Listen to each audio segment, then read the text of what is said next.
The first sign was the water bill. I came home that Thursday evening like I always did, dropped my keys in the bowl by the door, greeted Megan with a quick kiss if she wasn't on one of her Zoom calls, and slid into the kitchen to rummage for leftovers. But instead of the usual, I found her staring at the water bill spread out on the counter like it was some kind of ancient scroll. Her face lit up when she saw me. "Oh, thank God. Look at this." I leaned in, scanning the statement. The total at the bottom might as well have been in bold, size 72 font. $287? I asked, blinking. "Did we open a car wash in the backyard?" Megan chuckled, but it sounded forced. "I think there's a leak somewhere." The way she said it, too quickly, like she'd rehearsed, was the second sign. "Did you check around the house?" I asked, leaning against the counter. "Not yet, but I called someone," she said, brushing her blonde hair back like it was nothing. "A plumber, Jake Hernandez. He came highly recommended by Carol." Now, Megan and I had been married for 8 years, and I'd learned a few things in that time. 1. Megan was the queen of recommendations. From hairstylists to financial planners, she never made a move without someone vouching for it. 2. When she started dropping names like Carol's, it usually meant she was trying to sell me on something. "Jake Hernandez," I repeated, tasting the name. "Did he figure it out?" "Yeah," Megan said, a little too brightly. "He said the pipes under the kitchen sink were worn out. Replaced them all yesterday." Yesterday? I blinked. I worked from home most days. How had I missed this? "You had that all-day meeting downtown, remember?" she said, shrugging. The third sign. I didn't remember. By the time I sat down to dinner, the water bill was forgotten, sort of. Megan was her usual self, chatting about her latest projects at the PR firm and how Carol's new boyfriend was probably too much of a fixer-upper, even for her. But my mind kept circling back to the plumber. Something felt off. The next morning, I headed to the kitchen for coffee and noticed the tools. A wrench, a screwdriver, and some odd-looking clamps sat neatly on the counter next to a receipt. I picked it up. $1,045. "Holy crap," I muttered. "Morning," Megan chirped as she breezed in, towel drying her hair. "What's up? $1,045? I held up the receipt. "He replaced the pipes, not the entire house." Her face twitched barely, but I caught it. "Yeah, it was more work than we thought. But it's fixed now, so no more crazy water bills. Right?" "Right," I said, narrowing my eyes. "What's the deal with this guy, anyway? Jake? He's some kind of master plumber?" Megan laughed, but it was hollow. "He's just a guy, David. Relax." The weekend came and went, and so did Jake, or so I thought. But Monday morning, while scrolling through emails, I noticed something strange. Megan had left her laptop open on the couch. I glanced over, intending to close it, when a message preview caught my eye. "Jake H." My stomach twisted. I shouldn't have opened it, but I did. The message was short. "Thanks for coming by Saturday. You're amazing, as always." I froze. Saturday? I had been out golfing with Ethan all day Saturday. When I got back, Megan said she'd spent the day catching up on errands. The pieces were starting to fall into place, but I wasn't ready to believe it. Not yet. The email stayed open on Megan's laptop longer than it should have. My hands hovered over the keyboard, my mind battling itself in a tug-of-war between rationality and paranoia. Maybe it's innocent, I told myself, but the words didn't stick. I closed the laptop and sat back, my coffee growing cold on the side table. My chest felt tight, like someone had turned a wrench on my ribs. What the hell did amazing mean? Later that evening, Ethan and I were nursing beers in his garage. The place was quintessential Ethan. Piles of tools, half-finished wood projects, and a dartboard with a Bulls jersey pinned haphazardly above it. "So, how's Megan?" Ethan asked, his tone casual as he aimed for a bullseye and missed by a mile. "She's fine," I said, swirling the beer in my hand. "Wow, convincing," he said, turning to me. "Trouble in paradise?" I hesitated.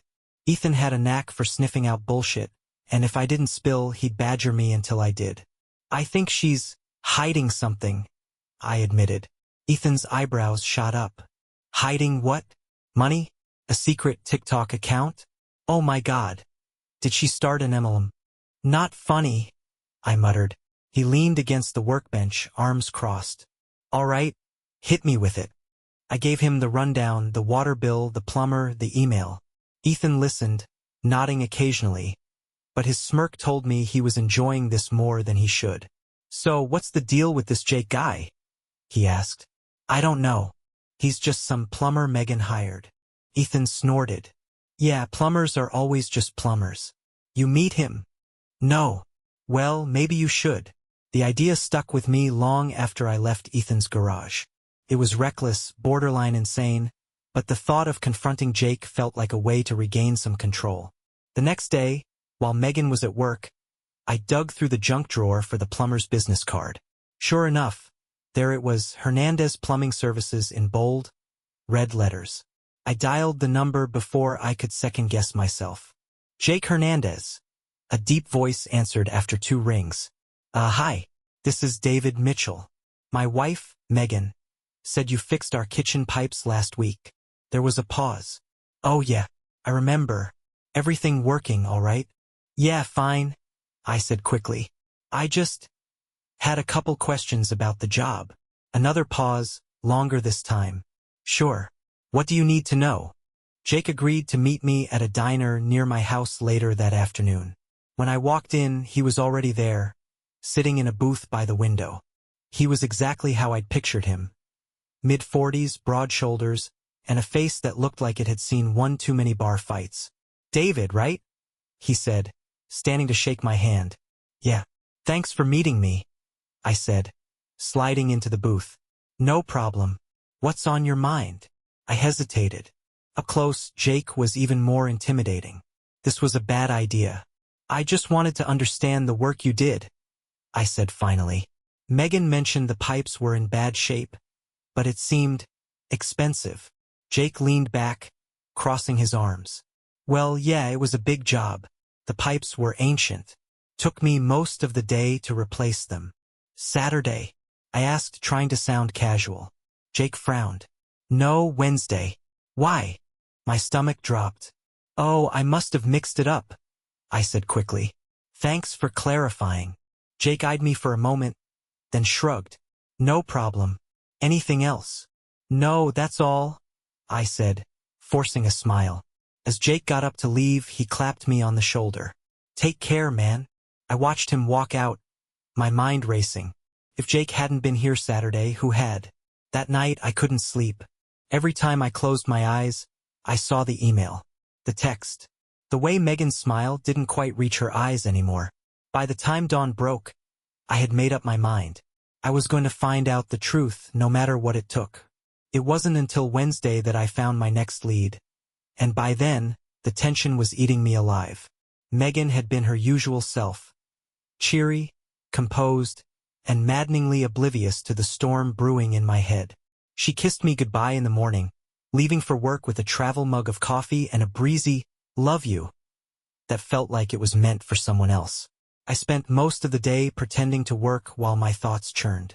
Jake's admission about Wednesday still haunted me. Saturday wasn't adding up. Megan had been home, or so she said. That evening, after Megan went to bed, I slipped into the office and opened her laptop again. It was a betrayal of trust, I knew, but trust had already left the building. Her email was clean, no new messages from Jake. But her text history was another story. The messages weren't explicit, but they didn't have to be. Megan, you make everything so much easier. Can't thank you enough. Jake H. Anytime, beautiful. Always here for you. I stared at the screen, my stomach twisting into knots. Jake hadn't come to our house on Saturday, but someone had. Someone she was calling beautiful. I didn't confront her, not yet. Instead, I went back to Ethan's garage. She's texting him, I said as soon as I walked in. Ethan didn't even pretend to act surprised. He just handed me a beer and motioned for me to sit. All right, what's the next move, Sherlock? I don't know, I admitted. I feel like I'm losing my mind. Ethan sipped his beer thoughtfully. You need proof. Real proof. Not just texts and a weird vibe. How the hell am I supposed to get that? I asked. He grinned. Easy. Follow her. I stared at him. Follow her? Yeah, man. You think people on Dateline sit around waiting for confessions? Get in the car and see where she goes. It was a ridiculous idea, but the more I thought about it, the more it made sense. The opportunity came sooner than I expected. Friday morning, Megan told me she had a working lunch with a client. It wasn't unusual. Her job in PR often meant schmoozing over overpriced salads. But something about the way she said it made me suspicious. I waited until she left, then grabbed my keys and followed her car at a safe distance. She didn't go to the usual places downtown. Instead, she drove to a residential neighborhood on the other side of town, pulling into the driveway of a modest house with a red truck parked out front. The name on the truck's door was unmistakable. Hernandez Plumbing Services. I parked a block away and waited. Megan knocked on the door, and Jake answered almost immediately. They didn't exchange pleasantries, not that I could see.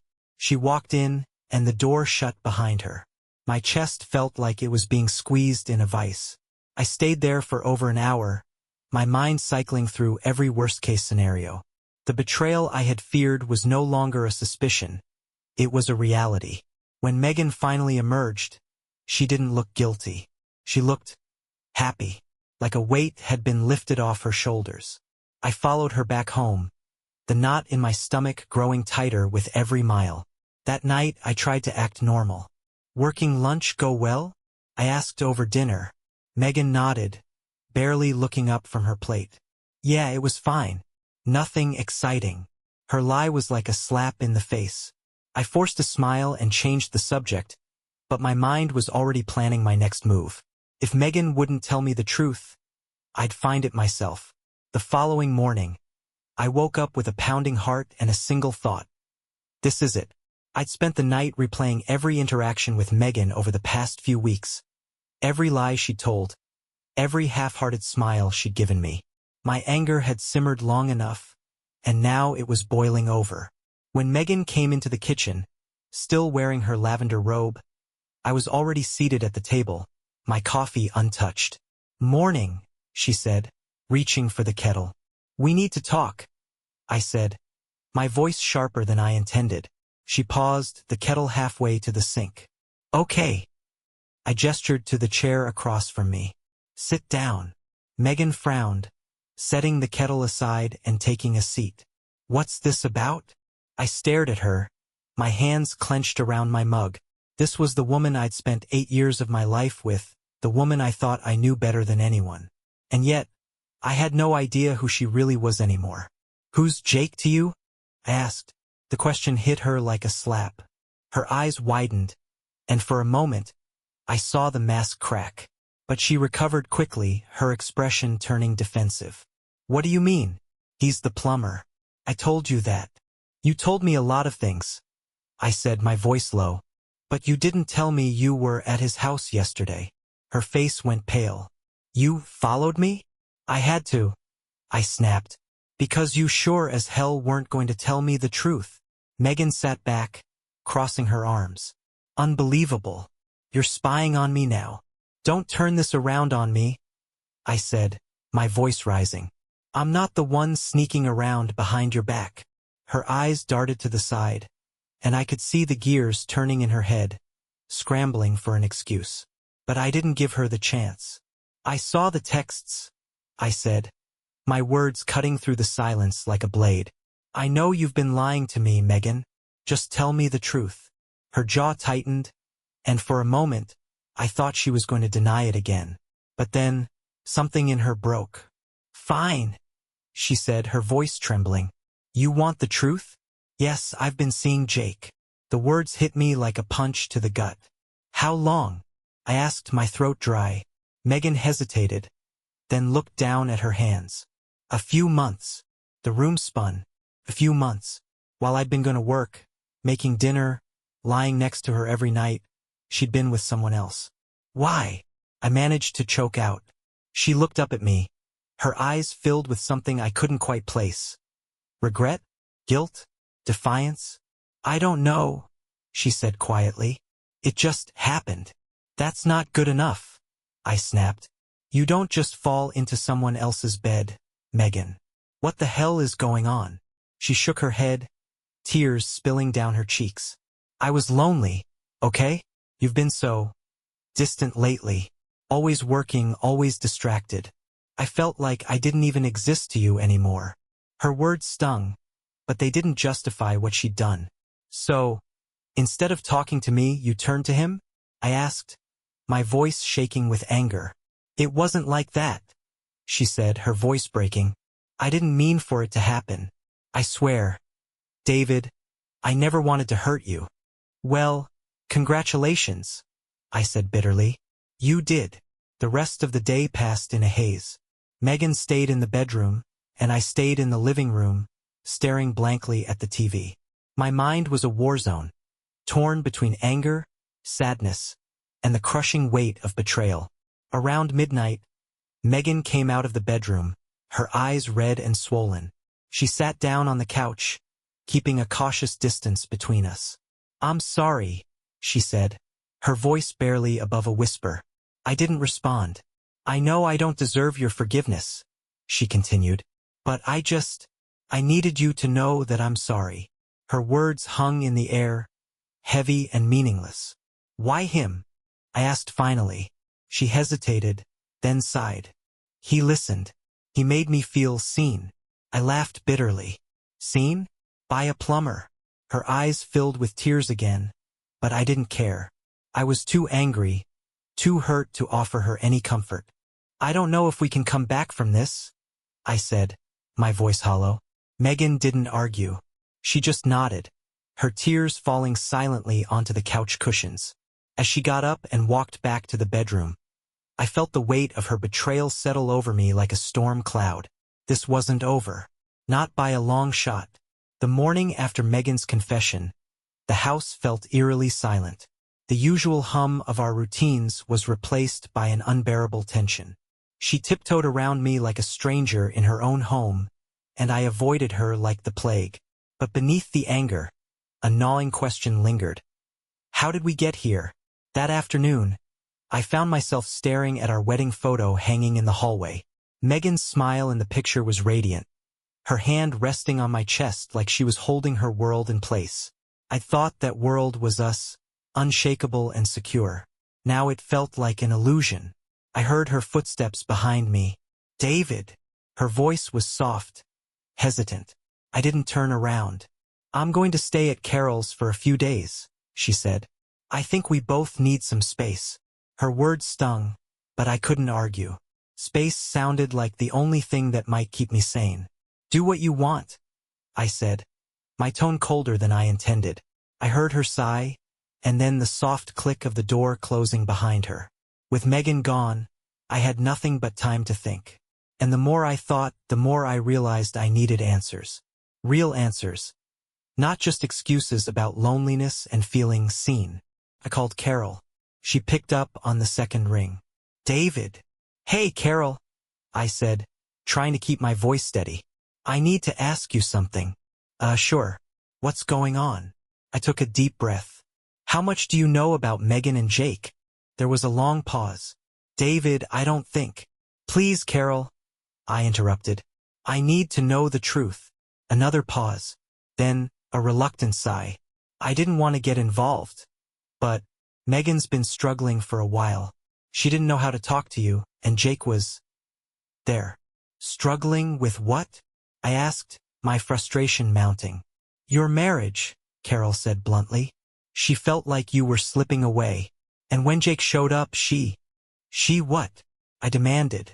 She said he made her feel alive again. The words hit me like a punch to the chest. That evening, I sat down with a bottle of whiskey and opened Megan's laptop again. If she wasn't going to tell me everything, I'd find out for myself. It didn't take long to uncover the emails. They were buried in a folder labeled work, but the contents had nothing to do with PR campaigns or client meetings. The emails painted a picture of their relationship, from the flirtatious beginnings to the full-blown affair. Jake H. You deserve to be happy, Megan. Let me take care of you. Megan. I don't know what I'd do without you. Thank you for being my escape. Escape. That word stuck in my mind like a splinter. Escape from what? From me? From us? By the time Megan returned from Carol's 3 days later, I was ready. She walked in with an air of cautious optimism, like she thought the break had somehow fixed everything. I didn't let her get comfortable. "We need to talk," I said, motioning to the couch. Megan hesitated, then sat down, clutching her purse like a lifeline. "I read the emails," I said without preamble. Her face went pale and she looked away. "David, don't," I said sharply. "Don't try to explain it away. Just tell me the truth. Why Jake? Why us?" Megan was silent for a long moment. Then she let out a shaky breath. "Because I felt like I was drowning, David. And he was a lifeboat." "A lifeboat," I repeated, my voice dripping with bitterness. "You burned the damn ship down, Megan." "I didn't mean to," she said, tears streaming down her face. I needed to feel something again. You were always so busy, so distracted. I felt invisible." Her words cut deep, but they didn't absolve her. "So, this is my fault?" I asked, my voice rising. "No," she said quickly.